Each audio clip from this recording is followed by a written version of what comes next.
नमस्कार दोस्तों, नमस्कार राजस्थान। मैं गोविंद मालविया एक बार फिर से हाजिर हूँ आपके सामने भारतीय इतिहास की क्रमबद्ध और विशेष सीरीज में। और जैसा कि मैंने आपको कहा था कि अब हम लगातार आपके साथ में बने रहेंगे और पूरा बारीकी के साथ भारतीय इतिहास का एक एक जड़ खोद के पूरा आपके सामने रखेंगे। और ये पूरा मेरा दावा है, वायदा है कि एक भी सवाल आपका बाहर नहीं रहेगा। आप इस वीडियो की मेरी हौसला अफजाई के लिए आप इस वीडियो को ज़्यादा से ज़्यादा लाइक करें, शेयर करें। और कोई भी आपको परेशानी हो तो कमेंट करना ज़रूर कमेंट ज़रूर करें, कमेंट करना ना भूलें। बस इसी से मुझे काफ़ी उत्साह मिलेगा और मैं आपके लिए काफ़ी अच्छी अच्छी चीज़ें लेकर आऊँगा। जैसा कि मैंने आपको पिछले वीडियो में बताया था कि इस धरती पर जो मानव, जिसको प्रोटो ऑस्ट्रेलॉयड निएंडरथल प्रजाति का कहा जाता है, जो सभ्यताओं में निवास करता था, उस प्रोटो ऑस्ट्रेलॉयड मानव जो है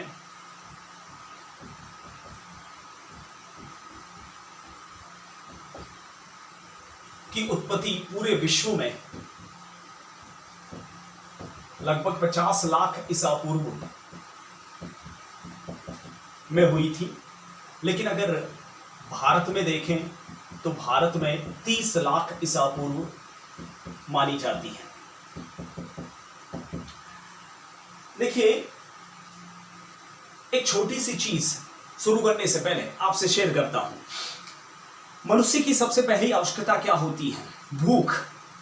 ठीक है, तो आप सोचिए, मैंने आपको कहा था पिछले वीडियो में कि प्रोटो जिसकी बुद्धि का विकास हो रहा है, विकास क्रमबद्ध से हो रहा है। ठीक है, तो आप अंदाजा लगाइए कि मनुष्य की सबसे पहली जरूरत होती है भूख। और शायद भूख सब कुछ करवा देती है इंसान को। मेरे को भी भूख लगी है, इसलिए मैं आपको लाइव क्लासें ले रहा हूं, वीडियो बना के दे रहा हूं, आपको अच्छे अच्छे कंटेंट्स दे रहा हूं। या तो मुझे लगी है भूख या मेरे अपनों को लगी है। आप भी मेरा वीडियो देख रहे हो, नो डाउट यही आवश्यकता है। तो कहीं ना कहीं मनुष्य की सबसे पहली आवश्यकता होती है भूख। और भूख को मिटाने के लिए अब एक बात सोचिए कि प्रोटो ऑस्ट्रेलॉयड जो एक निएंडरथल बंदर से इंसान बनने की ओर अग्रसर है। जैसे एक छोटा सा बच्चा होता है, छोटे से बच्चे को भूख लगती है, जिसकी बुद्धि का विकास अभी हो रहा है क्रमबद्ध तरीके से, तो वो क्या करता है? कुछ भी चीज उठाई और सीधा मुंह में डालने की कोशिश करता है। अच्छी लगती है उसे कंटिन्यू करता है और बुरी लगती है उसे फेंक देता है, और धीरे धीरे उस चीजों से सीखता है। ठीक है, तो मनुष्य ने भूख लगी और पत्थर का औजार उठाया, शिकार के पीछे भागा, उसे मारा, खाया और निकल लिया। ये लाइफ थी उसकी, आदि मानव की। ठीक है, उसके पत्थर के घर थे, पत्थर के औजार थे, पत्थर के बर्तन थे, सब कुछ उसकी लाइफ पत्थर पर आधारित थी। इसलिए उस समय को हम कहते हैं पाषाण युग, पाषाण काल, यानी पत्थर का समय। ये पाषाण युग मोटे तौर पर भारत में 30 लाख ईसा पूर्व, जहां से मानव की उत्पत्ति हुई है, ईसा पूर्व से मोटे तौर पर लगभग 5000 ईसा पूर्व के मध्य निर्धारित किया गया है। कंफर्म नहीं है लेकिन अनुमानित है। ठीक है, पाषाण काल यानी पत्थर का समय, ऐसा समय जिसमें मनुष्य की रोजमर्रा की लाइफ सिर्फ और सिर्फ पत्थर पर आधारित थी, इसलिए हम उसको कहते हैं पाषाण काल। इस पाषाण काल को 3 भागों में विभक्त किया गया है। पूर्व पाषाण काल, जिसे पूरा पाषाण काल भी कहते हैं, इंग्लिश में भी कभी कभार आता है पैलियोलिथिक पीरियड। दूसरा मध्य पाषाण काल, अर्थात मेगालिथिक पीरियड।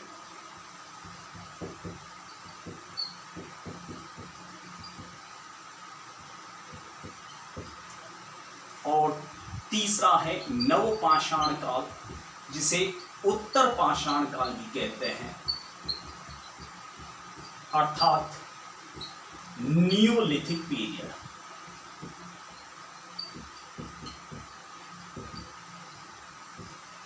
तीन भागों में डिवाइड किया गया है। मोटे तौर पर पूर्व पाषाण काल को 30 लाख ईसा पूर्व से 10,000 ईसा पूर्व के मध्य माना गया है। पूर्व पाषाण काल या पूरा पाषाण काल के भी 3 हिस्से हैं, ठीक है। मध्य पाषाण काल का समय मोटे तौर पर 10,000 ईसा पूर्व से 7,000 ईसा पूर्व के मध्य निर्धारित किया गया है, BCE, before Christ era. Last video में मैंने समझा दिया था। यह है 7,000 ईसा पूर्व से 5,000 ईसा पूर्व के मध्य, अनुमानित बता रहा हूं, कंफर्म नहीं, ठीक है। अलग अलग विद्वानों की अलग अलग धारणाएं हैं, लेकिन मैं मोटे तौर पर बता रहा हूं, ठीक है। 3 भागों में डिवाइड किया गया है। अब चलते हैं सीधे सीधे निएंडरथल से प्रोटो ऑस्ट्रेलॉयड प्रजाति के मानव की ओर। प्रोटो बुद्धि का विकास हो रहा है। मनुष्य की बुद्धि एक बच्चे जैसी है। भूख लगी, क्या किया उसने? पत्थर का औजार उठाया, शिकार के पीछे भागा, शिकार को मारा, खाया और निकल लिया। कितनी अच्छी लाइफ थी ना। यानी पूर्व पाषाण काल में मनुष्य का जो कार्य था, मुख्य पेशा था, वह था शिकार अर्थात आखेट। यह मुख्य कार्य था, आखेट, ठीक है। तो पूर्व पाषाण काल में मनुष्य सिर्फ शिकार करता था। कितनी मस्त लाइफ थी, किसी को भी मार के खा लेना और अच्छे से जीवन यापन करना, न कोई टेंशन, न परिवार, न कोई झंझट, ठीक है। किसी भी जानवर को देखकर उसको बोटी बना लेता था, ठीक है। सॉरी टू से बट बोटी से अच्छा नहीं लग रहा होगा आपको, मैं बोटी बात कर रहा हूं, तो कोई ब्राह्मण भी होंगे। तो वह शिकार को मारता था, खाकर निकल जाता था। न घर था, न परिवार था, न कुछ था, ठीक है। यह आदि मानव 30 लाख ईसा पूर्व से 10,000 ईसा पूर्व तक ऐसा करता था हिंदुस्तान में, ठीक है। तो इस आखेट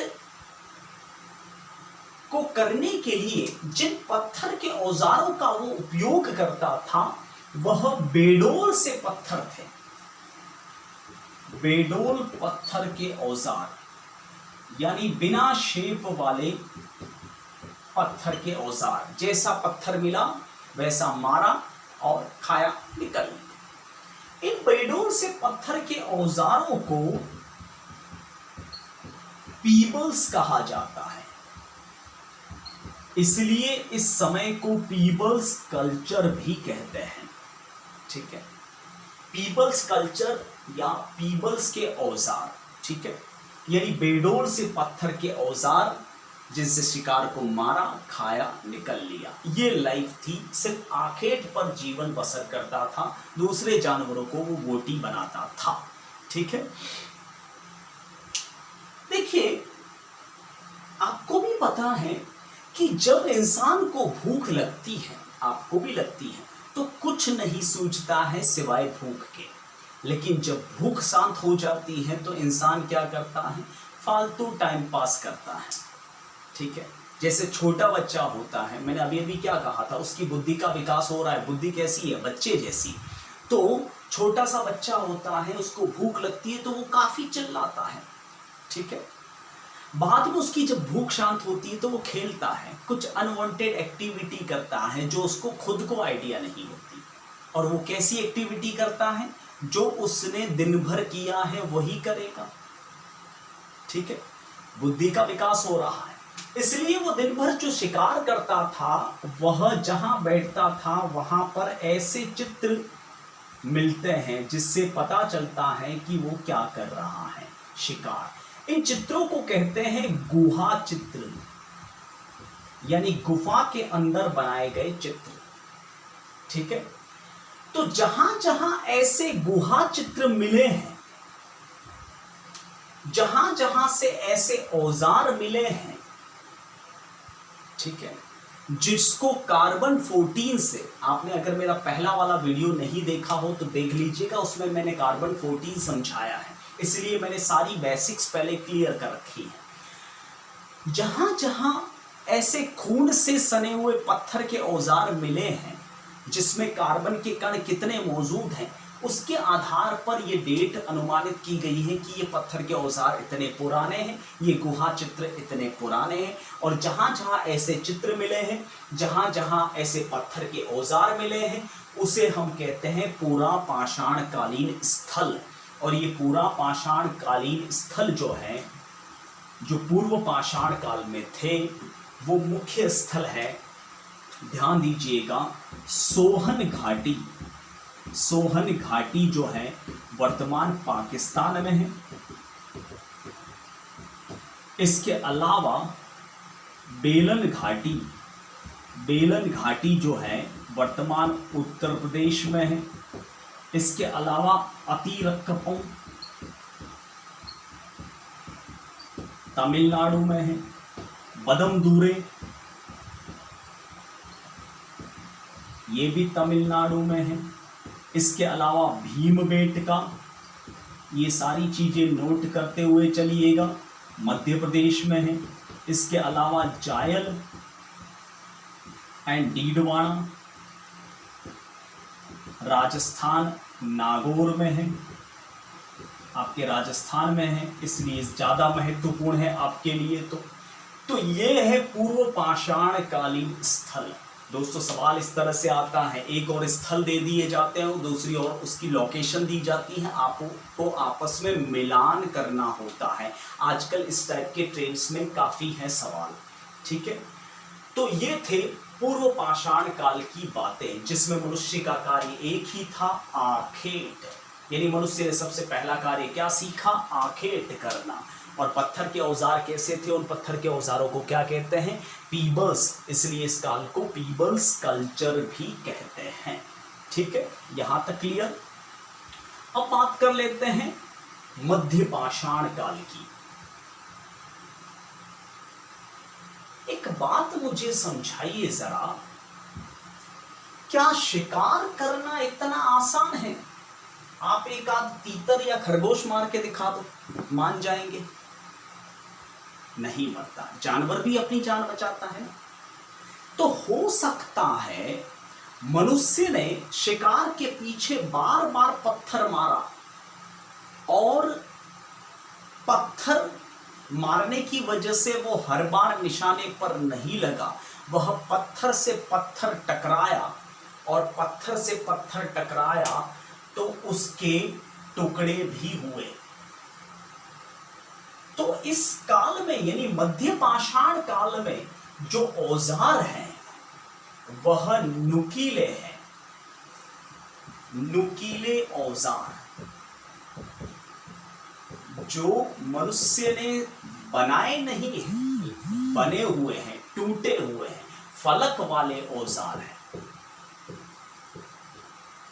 जिसके फलक बने हुए हैं, ऐसे चिमटे निकली हुई हैं, ठीक है। उन फलक वाले औजारों को कहा जाता है स्क्रैपर्स। इसलिए इस काल को स्क्रैपर कल्चर भी कहा जाता है इस समय को, ठीक है। यहां तक क्लियर।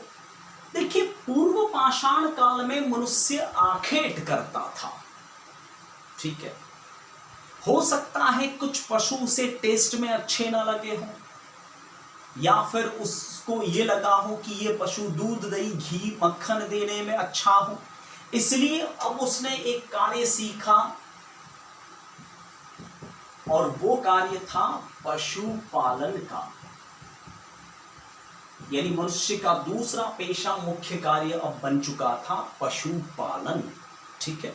ये दूसरा कार्य, आखेट उसने छोड़ा नहीं था। आज जो आप 2020 में कर रहे हो, 2021 में उस कार्य को और अच्छे से करोगे, लेकिन नया कार्य सीखा है पशुपालन का। देखिए, अभी अभी हमने चर्चा की थी कि पत्थर का औजार उसने फेंका किसी शिकार के पीछे, उसे हर बार निशाने पर नहीं लगा, पत्थर पत्थर से टकराया, टुकड़े हुए। लेकिन पत्थर से पत्थर टकराता है तो चिंगारी भी निकलती है। ठीक है, मैं आपको बता दूं, चिंगारी निकली यानी आग, पास में पड़ी हुई घास जल उठी, यानी आग का प्रयोग मनुष्य ने मध्य पाषाण काल में सीखा। आग का आविष्कार या आग के जो प्रमाण हैं वो आपको पुस्तकों में मिलेंगे पूर्व पाषाण काल में, लेकिन वो आग मनुष्य ने लगाई नहीं थी, वो ऑटोमेटिकली लगी थी। और आग के सबसे प्राचीन प्रमाण मिले हैं सोहन घाटी से, पाकिस्तान से। जो मैंने पूर्व पाषाण कालीन स्थल बताया था वो ऑटोमेटिकली स्वाभाविक आग थी, मनुष्य ने लगानी सीखी नहीं थी। आप सोचिए ना, आपके पैरों तले एकदम से आग लग जाए तो क्या रिएक्शन रहेगा? पहला तो आप वहां से भाग जाओगे एकदम से। आज की कंडीशन ये है, इतनी बुद्धि का विकास होने के बावजूद, तो उस समय मनुष्य का क्या रिएक्शन रहा होगा? देखिए दोस्तों, आप सोचिए, एक बात का अंदाजा लगाइए कि उसने इतनी मुश्किल से बोटी हासिल की थी। किसी शिकार के पीछे भागा, मारा, खाया, निकल लिया। ये पूर्व पाषाण काल में करता था। मध्य पाषाण काल तक आते आते उसने किसी शिकार को किया, शिकार को मारा, और समझ लो वो बोटी खा रहा था, और बोटी अकस्मात से आग लगी, आग में गिर गई। और मनुष्य की फितरत होती है, अपने हाथ में कोई चीज हो और वो जिसको खा रहा है, पॉपकॉर्न मान लो खा रहा है, और पॉपकॉर्न का एक दाना भी नीचे गिर जाए ना, तो कोई ना देखे तो चुपके से फटाक से उठा लेगा।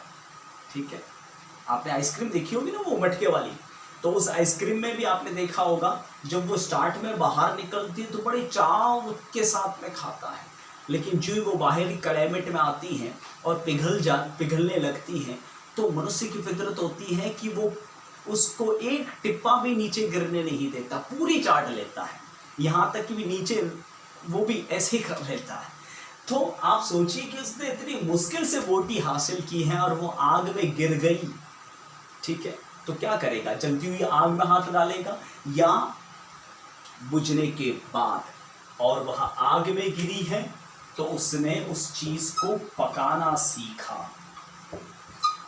ठीक है, अब रोज रोज कौन भागे शिकार के पीछे? पहले क्या होता था, भूख लगी, शिकार के पीछे भागा पूर्व पाषाण काल में, और उसे मारा, खाया और निकल लिया, ये लाइफ थी। लेकिन अब वह उस शिकार को घर लाने लगा, अपने स्थान पर लाने लगा, उसको पकाकर स्टोरेज करने लगा, ताकि अगले दिन उसे भागना ना पड़े। संग्रहण की भावना आई उसके अंदर, और संग्रह कहाँ करेगा? वह जहाँ रहेगा। अब उसने अपने निवास बनाए, गुहा निवास, शेल्टर बनाए। इस काल में गुहा निवास बने। पहले क्या था? पूर्व पाषाण काल में वह किसी को बोटी बनाता था। दोस्तों, लाइफ अच्छी कहाँ थी? उसको भी तो बोटी बनाने वाले जानवर थे। अब उसके पास में आग है, तो जहाँ वह सोता था परमानेंट शेल्टर में, वहाँ आग जला के सोने लगा। ठीक है, तो इस काल में गुहा निवास मिलते हैं। और देखिए, वह अकेला अब नहीं भागता था, अब उसके साथ में कुछ लोग भी रहते थे। और एक मतलब लोगों का जहाँ समूह रहता है, जरूरी नहीं कि एक पिता की संतान हो, लेकिन वह एक परिवार कहलाता है। यानी परिवार की अवधारणा इसी काल में आई, और परिवार से ही कबीले और समाज बनते हैं। यानी सारे समाज विज्ञानों की शुरुआत भी यहीं से हुई। अब मान लो उसमें से कोई टपक गया, मर गया, तो क्या करेगा? बड़ा खुश होगा कि अच्छा हुआ, मर गया, हमारा एक वक्त का खाना बन जाएगा। लगाव है ना, परिवार में रहेगा तो लगाव रहेगा। ठीक है, तो हो सकता है कि काफ़ी दिनों तक उससे लिपट के सोया हो, फिर बाँस मारने लगा हो, तो वो जंगली जानवरों के बीच तो डालने से रहा। अब उसके पास में आग है, इसलिए वो क्या करेगा? उसकी अंत्येष्टि करेगा, उसे आग में डाल के जलाएगा। ठीक है, तो ऐसी अवधारणाएं जो है वह मध्य पाषाण काल से आरंभ मानी जाती हैं। और मैं आपको बता दूं, पूरे विश्व में बागोर, जो कि राजस्थान के भीलवाड़ा में है, वहां से सबसे प्राचीन, पूरे विश्व में सबसे प्राचीन पशुपालन के अवशेष मिले हैं। और दोस्तों ऐसी ही चीजें जीके होती हैं, ठीक है। आप अंट-शंट चीजें ना पढ़े। आप सोचिए पूरे विश्व में अगर पशुपालन की बात करनी होगी तो किसका नाम आएगा? बागोर का। और हम लोग क्या करते हैं? फालतू की चीजें पढ़ते हैं। बागोर की खोज इसने की, वीरेंद्रनाथ मिश्र ने। अरे क्या करना है, कोठारी नदी के किनारे डूब के थोड़ी मरना है। मेन चीजें याद कीजिए। मैं यहाँ पर कंपटीशन की हिस्ट्री पढ़ा रहा हूँ, और कंपटीशन की हिस्ट्री का मतलब जीके पढ़ा रहा हूँ। जीके विशेष महत्वपूर्ण चीजें होती हैं, उन्हें कहा जाता है, ठीक है। तो बागोर में सबसे प्राचीन पशुपालन के प्रमाण भी मिले हैं। और मैं आपको बता दूं, इसके अलावा महदहा जो यूपी के अंदर है, वहां से सबसे प्राचीन अंत्येष्टि के प्रमाण मिलते हैं। वहां के लोहंदा नाले में अंत्येष्टि के सबसे प्राचीन प्रमाण मिले हैं महदहा से। इसके अलावा आपका बेराठ भी, जो कि जयपुर में है, वह भी मध्य पाषाण कालीन स्थल है। इसके अलावा बेराठ के अलावा लगमान, आदमगढ़, ये यूपी के अंदर है दोनों, ये भी मध्य पाषाण कालीन स्थल है। एक और स्थल दिए जाएंगे, दूसरी और उसकी लोकेशन दी जाएगी, आपको मिलाना होगा। ये साधारण सा सवाल होगा, और अंदर तक गए तो ये सारी चीजें भी पूछी जा सकती है। तो मध्य पाषाण काल में आज के लिए बस इतना ही। हम नव पाषाण काल में क्या क्या चेंजेस आए, उसके लिए हम अगले वीडियो में जाएंगे। तब तक के लिए मैं आपसे विदा लेता हूँ। तब तक के लिए जय हिंद, वंदे मातरम।